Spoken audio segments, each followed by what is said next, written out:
Hi fellas, a few of you older viewers will probably remember the name Julian Assange. I think he's a Belgian guy, but anyway, he and Private Bradley Manning published the Collateral Murder tape where it showed a US Apache attack helicopter opening fire on loads of civilians and townspeople, even a minivan with a couple of kids in, and also finishing off a couple of wounded men.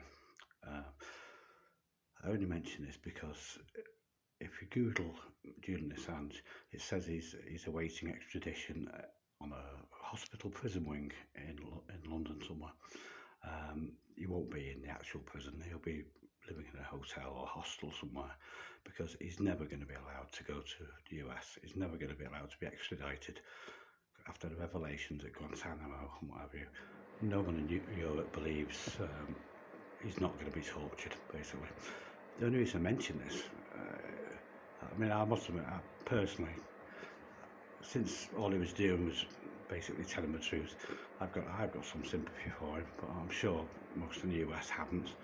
But the only reason I mention it is because during Julian Assange's incarceration in that embassy in London, obviously, but 12 years of stress, and I think he smoked as well. It's a matter of record that he suffered at least a couple of mini strokes.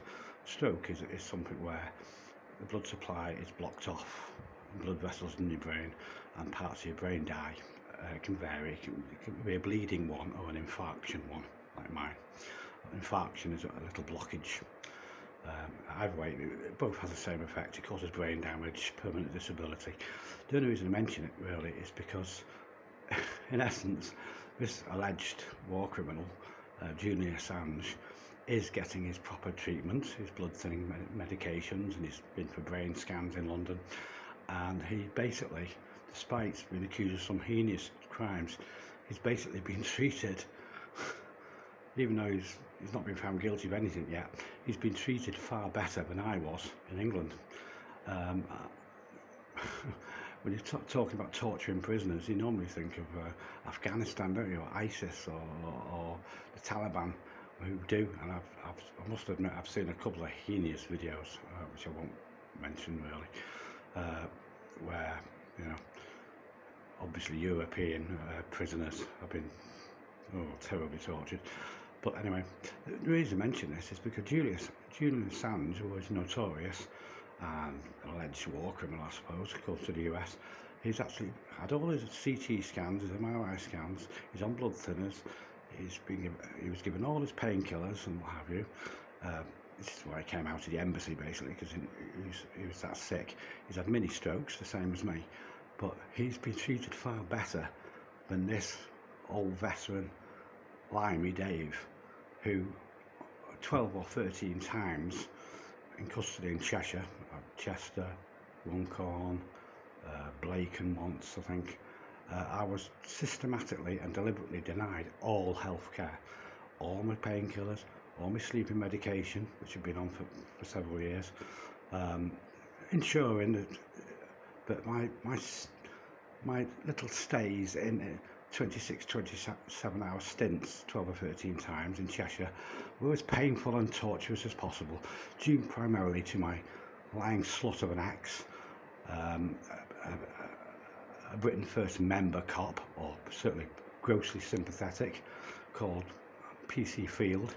And of course, as you all know, the only reason I managed to get dragged out of my house was using her convicted arm robber brother's perjury and Paul Golding's thousands for a DVPN.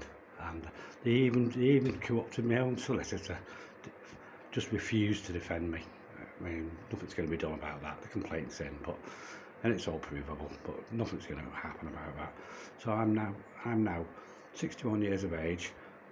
I'm mostly disabled. I'm struggling keeping hold of this phone because my left arm's so weak and withered. They completely ruined my life, and basically English police, British police have tortured me in a manner unfit for a notorious alleged war criminal like Julian Assange, a spy. basically. I've been treated worse than a foreign spy against the US. Isn't that terrible? And I've been told I've had about three CT scans now. I've been told I've been shown the brain damage. It's quite a large area. At Ulster Hospital, the neurologist said you shouldn't even be alive, let alone walking and talking and going out for a cigarette. You shouldn't even be alive. But apparently these things that have happened to me in my brain shouldn't happen till about 95. That's how badly I've been affected by the insomnia, the lying, the imprisonments and everything else. I'm going to be dead the next couple of years. And then she wonders why I don't give a shit if she's a little embarrassed about me publicising her sending filthy messages and videos to married men while she was with me and committing paternity fraud, just like a mum did on her dad. Yeah, having babies to his best mate, not to the husband. Shocking, isn't it? Things women get away with now, but they're always the weepy tear little victim. So I'd like to know why, Oh, and also I've been told by two major solicitors, good solicitors, that if really Cheshire Police owe you hundreds of thousands of pounds damages, but you'll never get it because nobody will go against the police. They've always got the best barristers, the best solicitors. So how's that for injustice in England, in the British Isles, to an ex-veteran 61-year-old who I used to be kind of mostly a supporter of the British legal system and the police, not